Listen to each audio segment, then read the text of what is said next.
What's going on, YouTube people? Welcome back to the channel. Thank you for joining me on the next instalment of I'm taking Solihull Moors to the Premier League.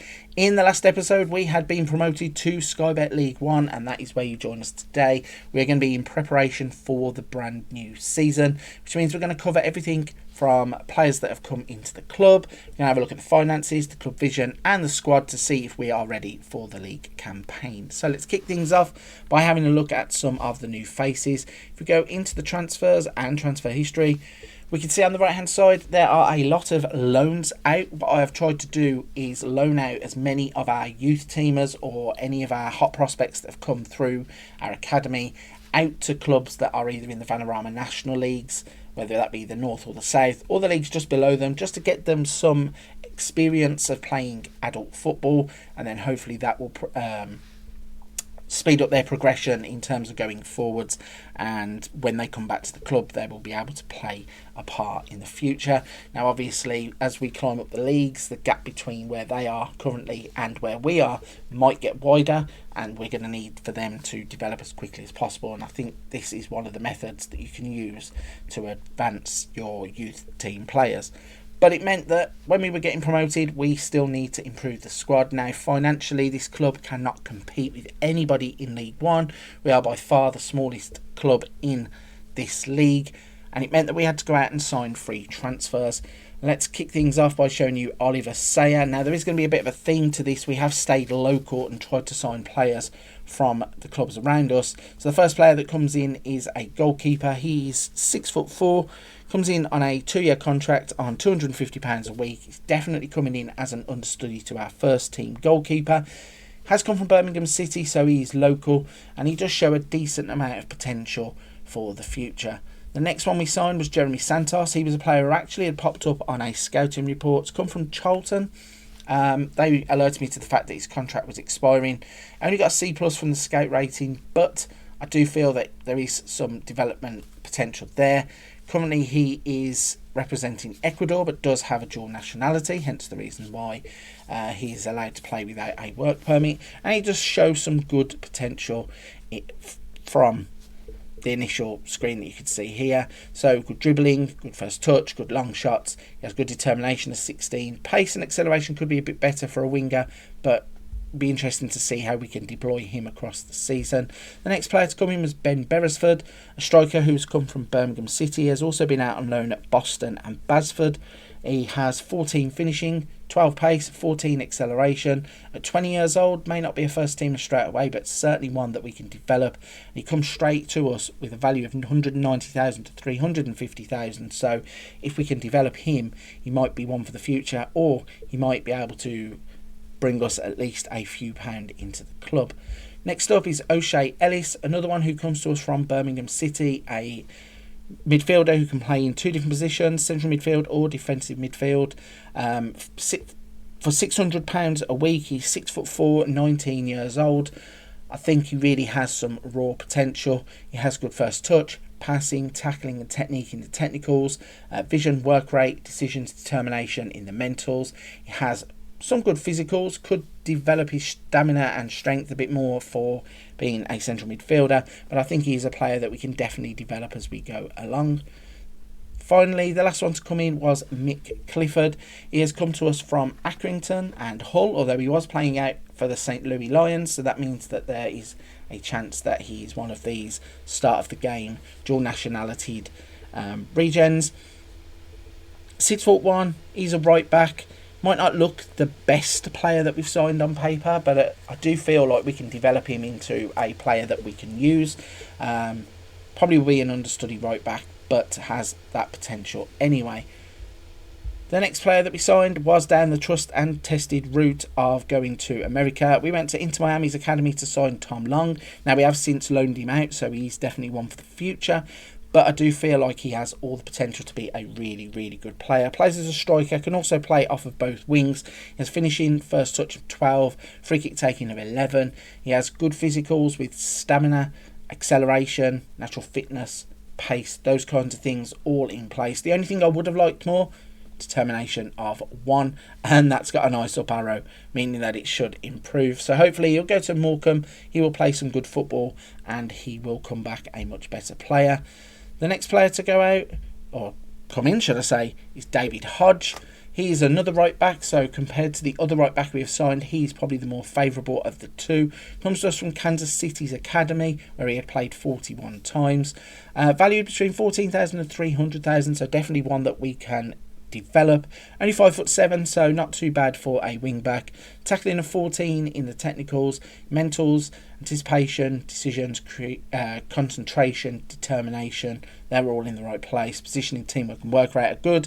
Could probably do with beefing up his physicals a little bit, but stamina of 12, natural fitness of 12 and balance of 14 are good. Needs to probably up his pace and acceleration if he's going to make it in our first team as a right back. The next player is Ian Beveridge. Now, I feel this one might be one of those cheat code players. I do think he will outgrow the club pretty quickly. I mean, just looking at him, if you was to say that he had signed for Liverpool, Manchester United, Manchester City at the age of 18, you would understand what they were doing. And I am glad that we could get him on a free transfer from the LAFC Academy. 18 years old, £1,500 per week. Probably a little bit small at 5'6", but he has signed a contract for 4 years.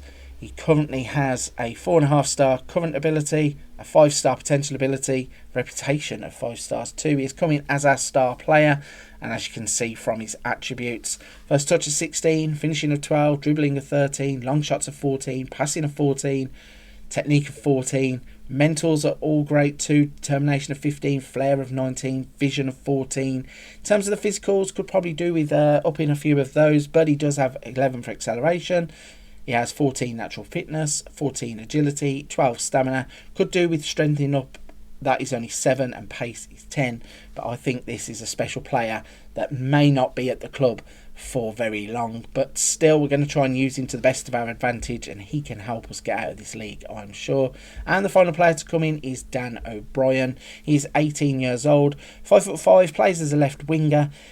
Wages of £1,000. You can see that he has some decent attributes for a left winger. Pace of 16, acceleration of 15, agility of 15. He has off the ball, determination of 12.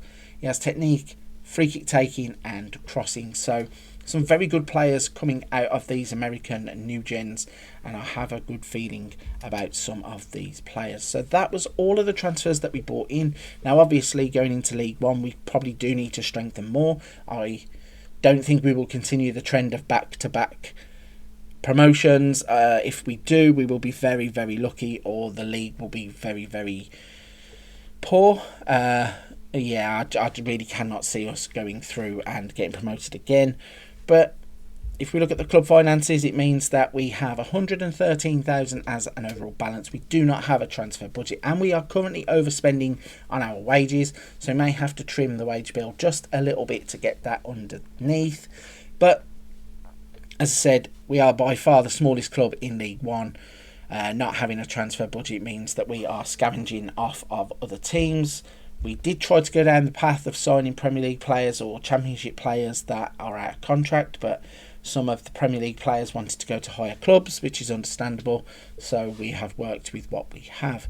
In terms of the club vision, so they want to attempt to avoid relegation from League One. As I said, that is probably something that is realistic, because I don't think we can get promoted, but I think we're better than being relegated, so hopefully we can achieve that. I want to be competitive in the FA Cup, be competitive in the Carabao Cup, and reach at least the knockout stages of the Papa John's Trophy. And they want us to work within the wage budget. Currently it says on course, but I don't think that is about to happen unless we can trim that wage bill. In terms of the board feedback, they are satisfied with developing players using the club's youth system. Want to play possession football, play attacking football, play entertaining football, play high tempo pressing football. They are delighted with the financial aspect of the Dan O'Brien, Ian Beveridge and Oliver Hall signings, but they think Jordan Allen's wages and Gary Oliver's wages are far too high. In terms of supporters, we get a B+ there. They are pleased with the attacking football, pleased with the possession football, make the most of set pieces, very pleased and delighted with the high tempo pressing football. They are pleased with the quality on display using the guide and press, pleased with Dan O'Brien and pleased with Tom Long. So everybody getting along on the same page in terms of us going out and signing those American start of the game new gens. If we look at the squad and go to our squad planner, should I say. So if we go to our best 11 report, this is currently what James Quinn, who is our assistant manager, thinks. So it's Ryan Boot, Joe Newton, Mick Clifford playing as a centre-back, which is interesting. Raglan, Matheson, O'Shea Ellis, Maycock and Williams. Then we've got Sabara, Moore and Oliver up top. So interesting to see that they pick a few players out of position. Mick Clifford. Yeah, not too sure that Mick Clifford would be my first choice centre-back. Maybe that says that we need to go out and try and sign another centre-back in January or strengthen that area of the squad. If we go to the other version of the report, for the assistant report, we can see that Boot, Newton, Clifford, Raglan, Matheson, Ellis, Maycock, Williams, Honeyman, Sabara, Moore and Oliver. So the strengths are now starting to dwindle. It says youth prospects. We have a number of talented youth prospects, including Howell, Roberts and Masuku. It's a smart squad that makes good decisions. Boot is one of 3 good options in goal. Matheson is one of 6 good options at right back. Raglan is the best of 5 good options to play centre back. Sabara is a good option on the left wing. Moore is a good option up front. 26 of a total of 80 assists in the last 50 matches have come from crosses. So to the weaknesses, squad tend to lack good heading, communication, overall depth, wage budget, transfer budget, leadership, acceleration, defensive depth, jumping reach, pace, stamina. There are a few there that need to be addressed going forwards, and I think that we probably can do that. If we go to the schedule and look at how we have got on in pre-season. So we started off pre-season by losing to Portsmouth 2-0. We then drew 2-2 with Stoke.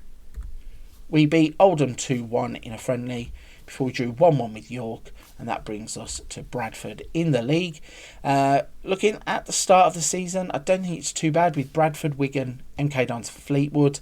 Then coming to the Papa John's Trophy. We also have the Carabao Cup on our radar too. So that is everything we have put in place for the start of the Sky Bet League One campaign. I think this is going to be an interesting one because we have kind of been able to just push through the other leagues pretty quickly. This one I think could take a little bit more time. I think we're going to have to try and improve the playing squad a little bit further, maybe in January if we can move a few players on, or if there is some kind of investment from the club at some point. Yeah, I think centre-backs are the position that we need. Right then, if you're still with me at this point of the video, firstly, a big thank you. Secondly, if you don't mind hitting the like and subscribe button to help the channel, absolutely do appreciate it. It's been fantastic watching the channel grow, seeing all of the support with everything that's been going on in the past couple of months. If you fancy some other type of content that's on the channel, we have Let's Plays, Wonder Kids, Tactics, Hints, Tips, Tutorials, a little bit of something for everybody on the channel. But for this one, I'm going to leave it there. I'll see you on another video very soon.